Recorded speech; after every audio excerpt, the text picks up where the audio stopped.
This is day 5 of the 30-day reading challenge, and the book that I've read today is Grit, The Power of Passion and Perseverance. It is written by Angela Duckworth and has about 277 pages excluding the notes and index. This is a self-help book and explores deeply into the subject of grit. I'll share my thoughts about the book first, and if you're still interested, I'll summarize the big ideas that I took away from the book in the latter half of this video. This book explores a lot of real-life examples of grit. Duckworth is a teacher and psychologist, so she uses her own experiences with students as well as other examples. This includes football teams and players, swimmers, and CEOs, including a talk with Bill Gates. I enjoy the multiple anecdotes and examples that she throws in, and they help to prove her point as well as elaborate on it. I would recommend this book to anyone who may feel that passion and perseverance is not their strong suit. This definitely applies to me. I found inspiration and techniques from this book. It helped me to realize that grit is something that I lacked in, and how important that fact could be. So if you feel like you're struggling with something, or that you feel like giving up on a subject or activity, try reading this book. It might give you that extra push. If you're not sure about what grit is, or if it's something that you possess, give this book a skim and see if you need to read it in depth. Grit, The Power of Passion and Perseverance is not a highly professional book and is quite fun and interesting to read, with its wide range of relatable real stories. However, it is fairly lengthy, and if you want to know the main points of the book, I'll state them here. Also, if you want to dive deeper into the subject or read the detailed examples and text, I highly suggest reading the actual book. So now for the summary and points. This is by no means comprehensive, and if you want to know more, then definitely read the actual book. It is a lot more detailed and you'll gain a lot more out of it. But here's an overview. The book is divided into 3 sections. Section 1 talks about what grit is and why it matters. In this part, you'll learn about how people tend to value talent more than effort and grit. We are often distracted by naturals, people who excel in a subject seemingly effortlessly. Although talent is not a bad thing, by labeling people as not talented, we effectively nip them in the bud, and they stop trying.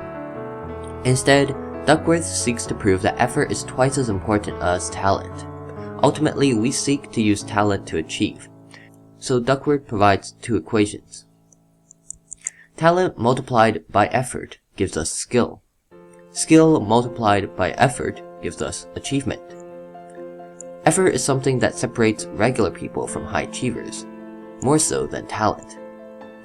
We are then shown the importance of well-crafted goals. There are different levels of goals, and ultimately the small goals add up to 5 or so big goals. They're the ones that we strive to reach in our lifetime. With well-crafted goals, they can help us move forward and become grittier.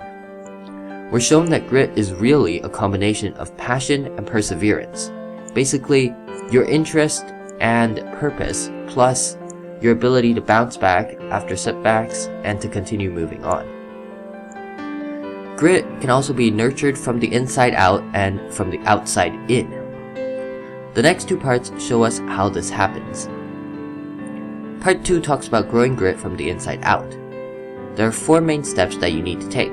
First, you need to find your interest. No matter how gritty and persevering you are, if you are consistently working on something that you don't like, you won't get to the final destination. To develop interest, you need to experiment with all sorts of things, and when you do find something that you really enjoy, stick with it. The second step is practice. Deliberate practice is consistently striving to do better than the last time you did it, repeatedly.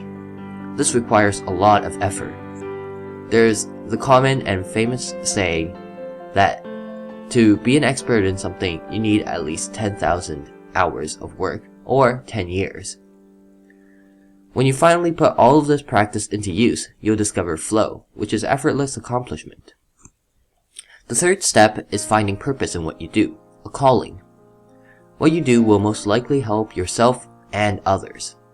Finally, to be gritty, you require hope.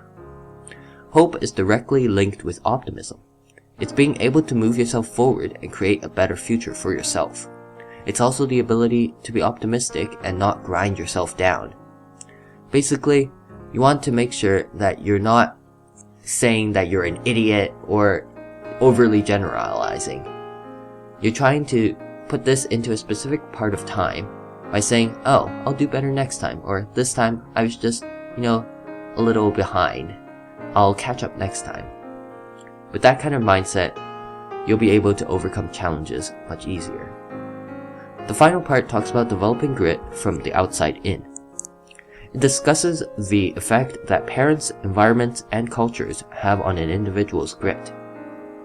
Grittiness can be shown in all sorts of environments, especially in sport teams and also in families as well as in different classes. Also, if parents cultivate the right attitude, grittiness in children will be fostered even more quickly. As well, if you don't think you're gritty enough, all you have to do is join a group that has a gritty culture.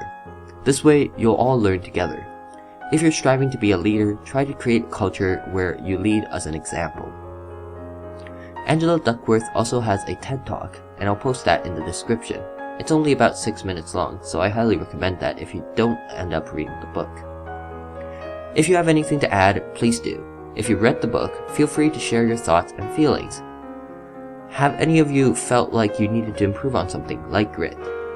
Any other thoughts, leave them in the comments. That's all for today's video. Thank you all for listening.